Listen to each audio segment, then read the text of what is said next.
اس فیصلے میں عدالت نے کہا ہے کہ مسجد اپنی جگہ ہے، کسی مندر کو گرا کر مسجد نہیں بنائی گئی. ختم ہو گیا. بابر نے اپنی جگہ مسجد بنائی ہے، مندر توڑ کر مسجد نہیں بنی. ہم مسلمان ہیں، ہم جانتے ہیں کہ اگر کسی دوسری جگہ کے اوپر مندر توڑ کر مسجد بنائی جاتی وہ مسجد نہیں ہے. مسجد وہ ہے جو آج آپ کے ہاتھ میں طاقت ہے. آپ یہ سمجھتے ہیں کہ جس مسجد کو چاہیں آپ لے لیں، جس طرح چاہے لے لیں. آپ نے جس مسجد کو لیا ہے وہاں بھی ٹھوکر کھائی ہے. ہم جانتے ہیں جمعیت علماء نے اس کے کیس کو لڑا ہے. جس دن سے مسئلہ چل رہا ہے سن 51-52 سے، اس وقت سے لے کر آج تک اس کے کیس کو جمعیت علماء لڑتی رہی ہے. ہم نے کتنے کروڑ روپیہ اس کے اوپر لوور کورٹ، ہائی کورٹ اور سپریم کورٹ کے اندر خرچ کر دیا. ہمارا کوئی پیسہ نہیں تھا، قوم نے دیا، ہم نے اس کو خرچ کیا اور ہم برابر لڑتے رہے. مسئلہ کیا تھا لڑائی کا؟ مسئلہ آپ سمجھیے، ہم لڑنے والے ہیں، ہم جانتے ہیں. مسئلہ یہ تھا کہ جس جگہ بابری مسجد بنی ہے وہ مسجد کی اپنی جگہ ہے یا یہ رام جنم بھومی ہے، یہاں رام کا مندر تھا، بابر نے اس مندر کو توڑ کر یہاں مسجد بنائی ہے. مسئلہ یہ تھا. اسی مسئلے کے اوپر لڑائی ہم لڑ رہے تھے. آپ کو یاد ہوگا کہ آثار قدیمہ نے اس کی کھدائی کروائی تاکہ مندر کے باقیات نیچے سے نکلتے ہیں، نہیں نکلتے. باقیات نہیں نکلے، کوئی پتھر نہیں نکلا، کوئی ستون نہیں نکلا. اور آثار قدیمہ نے اس کے اندر کامیابی حاصل نہیں کی. اب آپ دیکھیے، ملک کی سب سے بڑی سپریم کورٹ عدالت ہے. وہ عدالت اپنے فیصلے میں کیا کہتی ہے؟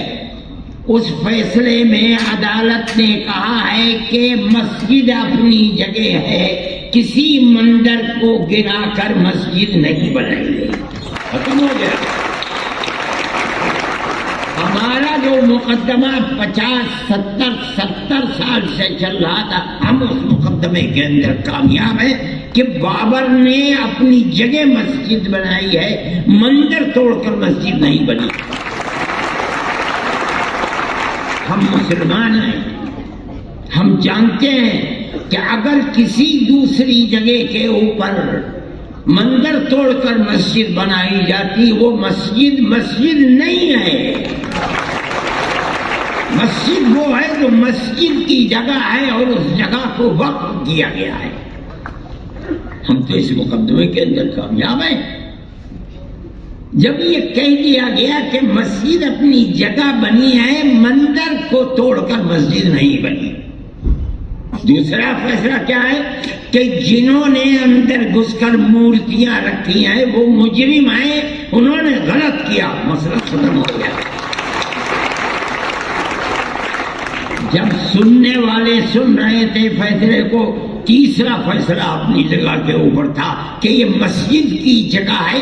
لیکن یہ الگ بات ہے کہ فیصلہ یہ دے دیا گیا کہ لیکن ہم یہ جگہ ہندوؤں کو دیتے ہیں. ٹھیک ہے، آپ نے دے دی، ہم اپنے مقدمے کے اندر کامیاب ہیں. ہم آج نہیں بولتے، نہ ہمیں بولنا چاہیے.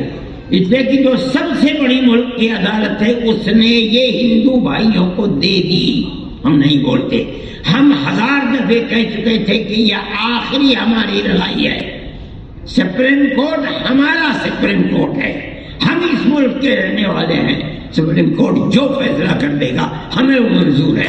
سپریم کورٹ نے فیصلہ کر دیا، ہم اپنے گھر میں گئے. ہم خاموش ہیں، ہم نہیں کہتے کچھ. لیکن دنیا ختم تو نہیں ہے، ہم ختم ہو جائیں گے. آگے آنے والا مورخ یہ لکھے گا کہ بابری مسجد کی جگہ مندر کس طریقے پر بنا ہے. ہم نہیں بولتے. لیکن کیا آنے والی دنیا خاموش ہو جائے گی؟ میری بھائی یہ تو دنیا کے حالات ہیں، کل کوئی اور تھا، آج کوئی اور ہے۔ اگر ہم یہ سمجھتے ہیں کہ ارشد ہمیشہ زندہ رہے گا تو پاگل ہے، مرے گا، میری جگہ کوئی دوسرا۔ دنیا ہے یہاں اسی طرح آنا جانا لگا ہوا ہے، ایسی ذات جو ہمیشہ سے ہے، ہمیشہ رہے گی۔ میں کہتا ہوں وہ اوم ہے، یعنی اللہ۔ میری بھائی سیکولرزم کی حفاظت 2 بجے جلسہ ختم ہو جانا چاہیے، میں اس سے پہلے ہی ختم کر دوں گا۔ میرے بھائی جمعیت علماء کا اپنا ایک کردار ہے، ہم اس سیکولر دستور کے محافظ ہیں۔ ہم سمجھتے ہیں کہ صرف زبانی نہیں کہ دنیا میں جا کر کے سیکولرزم کا ڈھڈورا پیٹا جائے اور ملک کے اندر مسلمانوں کی 600 سال پرانی مسجدوں کو گرا کر کے وہاں مندر بنایا جائے، یہ سیکولرزم نہیں ہے، یہ ڈھول کا بول ہے۔ آپ کی پارلیمنٹ فیصلہ کر چکی ہے آج سے تقریباً 30-32 سال پہلے کہ جو مسجد جہاں جو مذہبی عبادت گاہ بنی ہوئی ہے سن 47 میں، اس عبادت گاہ کو اسی حال میں رہنے دیا جائے گا۔ آج آپ یہ کہتے ہیں کہ نہیں، بنارس کی مسجد کو توڑ دو، وہ ہماری ہے، متھرا کی مسجد کو توڑ دو۔ آپ کے کردار کا اور پارلیمنٹ کا کیا اعتبار ہے یہ بتائیے؟ کیا چیز ہے پارلیمنٹ کے اندر؟ پارلیمنٹ اس قانون کو بناتی ہے، آپ اس قانون کو ٹھوکر مار دیتے ہیں۔ آپ جو قانون آج بنا رہے ہیں کل کو دوسروں سے ٹھوکر مار دے گا۔ یہ تو آپ نے ایک ریت اور رواج کر دیا، ہمیں کوئی غرض نہیں ہے اور حکومت خاموش بیٹھی ہوئی ہے۔ میرے بھائی جمعیت علماء حکومت کا لحاظ کرتی ہے، جن کو حکومت ہے ہمارے ملک کے عوام نے ان کو بیٹھایا ہے، ہمارے ملک کی اکثریت نے دستور کے مطابق ان کو ووٹ دیا ہے، ہم نے ووٹ دے کر کے انہیں بیٹھایا ہے۔ ہم یہ سمجھتے ہیں کہ ان کو ملک کے دستور کے اندر اس طریقے کی تشریح جس سے ملک کے ایک بہت بڑے طبقہ 20-25 کروڑ لوگوں کے حقوق کو آپ ٹھوکر مار رہے ہیں، ملک اس طرح امن و امان کے ساتھ نہیں چل پائے گا۔ اور اس کے نتیجے کے اندر ملک کی جو صورتحال ہے، آپ اپنی زبان سے کہتے رہیں کہ ملک ترقی کر رہا ہے اور ساری دنیا کے اندر ترقی کا ڈھڈورا پٹ رہا ہے، مگر ملک کے عوام کی جو صورتحال ہے اور فقر اور بے کسی کی جس طریقے پر پورے ہندوستان کے اندر کیفیت ہے، آپ اس کو دیکھ لیجئے۔ میں اپنی زبان سے کچھ نہیں کہتا ہوں، میں ایک مذہبی آدمی ہوں، میرا اپنا ایمان اور یقین ہے کہ اللہ جو چاہتا ہے وہ کرتا ہے، یعنی ایشور جو چاہتا ہے وہ کرتا ہے، یعنی اوم جو چاہتا ہے وہ کرتا ہے۔ آج آپ کر رہے ہیں، ٹھیک ہے کر دیجئے، کل کو حالات بدلیں گے دنیا کے اندر، میں زندہ ہوں، میں بھی مر جاؤں گا اور دنیا کا ہر آدمی مر جائے گا، دوسرا آئے گا اپنی خاص ذہن کے ساتھ آئے گا۔ حالات کیا ہوتے ہیں ان کو آج نہ میں جانتا ہوں نہ کوئی جانتا ہے، اللہ جانتا ہے اور ان کے سوا کوئی نہیں جانتا۔ میرے بھائی ہم یہ سمجھتے ہیں کہ امن و امان کو پکڑنا چاہیے۔ میں مسلمانوں سے یہ کہتا ہوں کہ آج کی حکومتیں جو کچھ کر رہی ہیں اس سے فرقہ پرستی اور آپس میں نفرت اس طریقے پر ابھر رہی ہے کہ نہیں کہا جا سکتا کہ کل کو کیا ہوگا۔ میں جمعیت علماء کے ہر ورکر سے یہ بات کہتا ہوں کہ آپس میں پیار و محبت کو پیدا کرو۔ اس کا یہ مطلب نہیں ہے کہ مسلمان سے پیار نہیں، اس ملک کے ہر رہنے والے سے محبت کرو، اپنے دکھ میں سکھ میں انہیں شریک کرو، ان کے دکھ اور سکھ کے اندر تم شریک ہو۔ ان کے یہاں شادی بیاہ ہے، وہ تم کو نہیں بلاتے، جاؤ اور مبارکبادی دے کر چلے آؤ۔ کھانا کھلاتے ہیں کھاؤ، نہیں کھلاتے نہ کھاؤ۔ جب تمہارے یہاں سکھ ہو، شادی بیاہ ہو، تم اپنے رشتہ داروں کو جس طرح بلاتے ہو، اپنے دائیں بائیں رہنے والوں رہنے والے غیر مسلموں کو بلاؤ۔ یہ تمہاری پرانی زندگی ہے، آج کی نہیں، یہ ہزاروں سال پرانی زندگی ہے، اور اسی طرح اس ملک کے اندر ہم رہتے چلے آئے ہیں۔ دنیا کے کسی ملک کے اندر مسلمان اور غیر مسلم کو اس طرح جیسے اس ملک میں رہتے ہیں نہیں رہنے دیتے۔ دیکھو گاؤں گاؤں کے اندر رہتے ہیں، اگر ان سے پوچھو کہ مسلمان کب سے آباد ہے، نہ مسلمان جانتا ہے کہ اس کی تاریخ کیا ہے، نہ ہندو جانتا ہے کہ اس کی تاریخ کیا ہے۔ اس پیار و محبت کے اندر شریک تھے، لیکن آج کی سیاست یہ پیار و محبت کی سیاست نہیں ہے۔ میں یہ سمجھتا ہوں کہ یہ بڑی تباہی کے آثار ہیں۔ آپ کو جمعیت علماء کے ورکر ہونے کی حیثیت سے آپ کو اس سلسلے میں قدم بڑھانا چاہیے۔ میں مدرسے والوں سے کہتا ہوں، صحیح ہے آپ کا مدرسہ مذہبی مدرسہ ہے، لیکن یاد رکھیے رسول اللہ صلی اللہ علیہ وسلم جن کی زندگی کو لوگ جانتے نہیں اور خاص طریقے کے اوپر برادران وطن نہیں جانتے، غیر مسلموں کے ساتھ اٹھنا بیٹھنا رہنا سہنا آپ کی زندگی تھی۔ آپ جب تک زندہ رہے، میں ایک بات کہتا ہوں اور تو یہ تو بڑی لمبی بات ہو جائے گی، ابو طالب آپ کے چچا تھے، آخری وقت تک بت پرست رہے، اور کھانا پینا اٹھنا بیٹھنا اللہ کے نبی کے ساتھ تھا۔